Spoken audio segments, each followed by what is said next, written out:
We welcome you to our beloved channel, Qasasul Noor. بسم اللہ الرحمن الرحیم۔ السلام علیکم ورحمۃ اللہ وبرکاتہ۔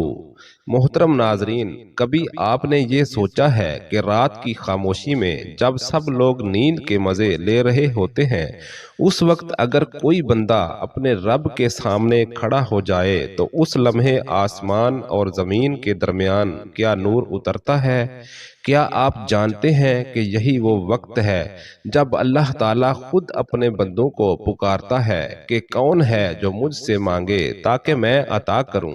آج ہم آپ کو بتائیں گے تہجد کی نماز کا مکمل طریقہ، اس کا وقت، نیت، رکعتیں اور سورۃ الاخلاص کی تلاوت کے بارے میں اصل حقیقت۔ آئیے دل کے ساتھ سنیے اور اپنی زندگی کے سب سے قیمتی راز کو جان لیجئے۔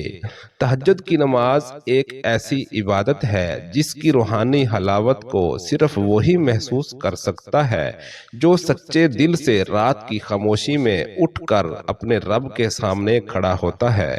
قرآن مجید میں اللہ تعالیٰ ارشاد فرماتا ہے، وَمِنَ اللَّيْلِ فَتَہَجَّدْ بِهِ نَافِلَةً لَكَ عَسَىٰ أَن يَبْعَثَكَ ربک مقاما محمودا۔ ترجمہ، اور رات کے کچھ حصے میں تہجد پڑھا کرو، یہ تمہارے لیے نفل ہے، امید ہے کہ تمہارا رب تمہیں مقام محمود پر فائز کرے گا۔ یہ نماز دراصل عبودیت کی بلند تصویر ہے۔ نبی کریم صلی اللہ علیہ وآلہ وسلم نے ارشاد فرمایا، افضل الصلاة بعد الفریضۃ صلاۃ اللیل۔ ترجمہ، فرض نماز کے بعد سب سے افضل نماز رات کی نماز ہے۔ یہ اشارہ ہے کہ تہجد کو صرف نفل نہ سمجھا جائے بلکہ یہ ایمان اور اللہ سے قرب کی علامت ہے۔ تہجد کا وقت عشاء کے بعد سے فجر تک رہتا ہے، لیکن سب سے زیادہ فضل آخری تہائی حصے میں ہے۔ اس وقت کی خصوصیت یہ ہے کہ اللہ تعالیٰ اپنے بندوں کو پکارتا ہے، ان کی دعائیں سنتا ہے اور رحمت کے دروازے کھول دیتا ہے۔ نماز کی نیت دل میں باندھنا ہی کافی ہے، زبان سے کہنا لازم نہیں۔ صرف دل کا یہ ارادہ ہونا چاہیے کہ میں اللہ کی رضا کے لیے اٹھا ہوں۔ رکعت میں وسعت ہے۔ نبی صلی اللہ علیہ وآلہ وسلم کبھی 8 رکعت پڑھتے، کبھی 11 اور کبھی 13 بھی۔ حدیث مبارکہ میں ہے، صلاۃ اللیل مثنی مثنی۔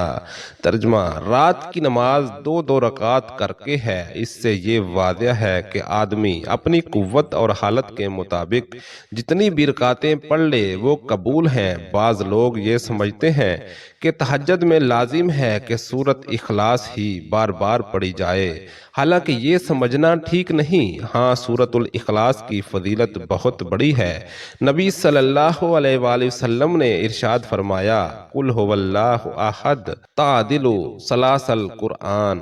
ترجمہ، سورۃ الاخلاص قرآن کے 1/3 کے برابر ہے، اس لیے اگر کوئی اسے بار بار پڑھ لے تو یہ عمل بھی نور پر نور ہے، اور اگر کوئی دوسری صورتیں پڑھے تو وہ بھی بہت اچھا ہے۔ اصل مقصود یہ ہے کہ تلاوت میں خشوع و خضوع ہو اور دل اللہ کی طرف متوجہ ہو۔ تہجد میں لمحے ایسے ہوتے ہیں کہ آسمان اور زمین کے درمیان رحمت کے پردے کھل جاتے ہیں۔ اس وقت ایک صغیر سا استغفار بھی اللہ کے ہاں مقبول ہو جاتا ہے۔ تہجد میں نمازی قیام کو طویل کرتا، رکوع اور سجود میں عاجزی نماز کے سکون کو بڑھاتا ہے۔ حضور اکرم صلی اللہ علیہ وآلہ وسلم سجود میں یہ دعا کثرت سے مانگا کرتے، اللہم اغفر لی ذنبی کلہ۔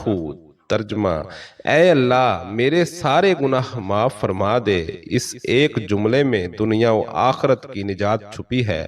اس وقت کا خصوصی نور انسان کے دل کو بدل دیتا ہے۔ جو تہجد کا عادی بن جاتا ہے اس کے وجود سے ایک نور پھیلتا ہے۔ وہ نور دل کی زندگی ہے، وہ نور چہرے کی طراوت ہے، وہ نور دعا کی قبولیت ہے۔ یہ نماز صرف تقریبی رکوع و سجود کا نام نہیں بلکہ یہ رب کے ساتھ راز و نیاز ہے جس میں بندہ اللہ کے قرب کو محسوس کرتا ہے۔ تہجد کی نماز دراصل وہی روحانی سفر ہے جس میں بندہ اپنے رب کے قرب کو محسوس کرتا ہے۔ نبی کریم صلی اللہ علیہ وآلہ وسلم نے ارشاد فرمایا، ينزل ربنا كل ليلة إلى السماء الدنيا حين يبقى ثلاث الليل الآخر۔ ترجمہ، ہمارا رب ہر رات آخری تہائی حصہ باقی رہنے پر آسمان دنیا پر نزول فرماتا ہے، پھر فرماتا ہے کون ہے جو مجھ سے دعا کرے تاکہ میں اس کی دعا قبول کروں، کون ہے جو مجھ سے مغفرت مانگے تاکہ میں اس کو معاف کر دوں۔ یہ وقت دراصل قبولیت کا وقت ہے۔ بعض لوگ تہجد کے بارے میں غلط فہمی کا شکار ہو جاتے ہیں۔ کوئی یہ سمجھتا ہے کہ صرف سورۃ الاخلاص کو صدیوں بار دہرانا بھی تہجد ہے۔ کوئی یہ خیال کرتا ہے کہ تہجد صرف رمضان یا خاص راتوں میں ہے۔ یہ تصور صحیح نہیں۔ نبی صلی اللہ علیہ وآلہ وسلم نے فرمایا، احب الاعمال الی اللہ ادعو ازوامها وان کلا۔ ترجمہ، اللہ کے نزدیک سب سے زیادہ محبوب عمل وہی ہے جو مسلسل ہو، چاہے تھوڑا ہی کیوں نہ ہو۔ اس سے وہ حقیقت سمجھ آتی ہے کہ تہجد کو مستقل عادت بنانا ہے، چاہے روزانہ 2 رکعت ہی کیوں نہ ہو۔ قرآن مجید میں اہل ایمان کی صفات بیان کرتے ہوئے فرماتا ہے کانوا قلیلا من اللیل ما یہجعون وبالاسحار ہم یستغفرون۔ ترجمہ، وہ رات کو بہت کم سوتے تھے اور سحری کے وقت استغفار کرتے تھے۔ یہ آیات ان خوش نصیب لوگوں کی وضاحت کرتی ہے جو راتوں کو اللہ کے سامنے کھڑے رہتے تھے اور سحری کے وقت اللہ سے بخشش مانگتے ہیں۔ تہجد میں دعا کا مقام بھی نہایت عظیم ہے۔ آدمی اپنی زبان میں اپنے رب سے باتیں کرتا ہے، اپنی حاجتیں، دنیا و آخرت کی بھلائیاں، گناہوں کی معافی، قلب کی طہارت سب اللہ سے مانگی جاتی ہے۔ نبی صلی اللہ علیہ وآلہ وسلم نے دعا کی یہ صورت بھی سکھائی، اللہم اجعل فی قلبی نوراً۔ ترجمہ، اے اللہ میرے دل میں نور بھر دے۔ یہ نور دل کو صاف کرتا ہے، نفس کو قابو میں لاتا ہے اور انسان کو برائیوں سے دور کرتا ہے۔ اسی لیے تہجد پڑھنے والوں کے چہرے پر ایک عجیب نورانیت نظر آتی ہے۔ نئے شروع کرنے والے کو یہ خیال نہیں کرنا چاہیے کہ اسے شروع ہی میں 8 یا 11 رکعت لازمی پڑھنی ہے۔ نہیں، صرف 2 رکعت سے بھی ابتدا کی جا سکتی ہے۔ آہستہ آہستہ جب عادت بن جائے تو رکعت بڑھانی چاہیے، 2 رکعتیں بڑھائی جائیں۔ مقصود یہ ہے کہ عمل میں استمرار ہو۔ نبی صلی اللہ علیہ وآلہ وسلم نے بھی اسی چیز کی تاکید کی کہ اللہ کو قلیل مگر دائم عمل زیادہ محبوب ہے۔ تہجد دراصل ایک ایسا سفر ہے جو بندے کو اللہ کے قرب تک لے جاتا ہے۔ جب رات کی خاموشی میں سب لوگ سوتے ہیں اور بندہ اٹھ کر وضو کرتا ہے تو اس وضو کے قطرے بھی گواہی دیتے ہیں کہ یہ بندہ اللہ کی رضا کے لیے نکلا ہے۔ اس وقت کی خشوع والی قیام، طویل قرات، عاجزی والے سجود اور دل سے نکلنے والی دعا انسان کی زندگی بدل دیتی ہے۔ یہ نماز انسان کے گناہوں کو مٹاتی ہے، دل کو سکون بخشتی ہے اور دعاؤں کے دروازے کھولتی ہے۔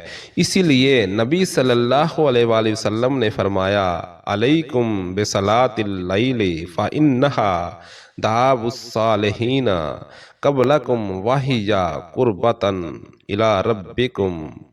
رات کی نماز کو لازم پکڑو، یہ تم سے پہلے صالحین کی عادت تھی اور یہ اپنے رب کے قرب کا وسیلہ ہے۔ جب بندہ اس نماز کو اپناتا ہے تو اس کی راتیں نور سے بھر جاتی ہیں، اس کا دل اطمینان پاتا ہے اور اس کی دعائیں اللہ کے ہاں قبول ہونے لگتی ہیں۔ یوں تہجد اس کے لیے دنیا و آخرت کی کامرانی کا ذریعہ بن جاتی ہے۔ اے میرے عزیز بھائیوں اور بہنوں، تہجد صرف ایک نفل نماز نہیں بلکہ یہ اللہ کے قرب کا دروازہ ہے۔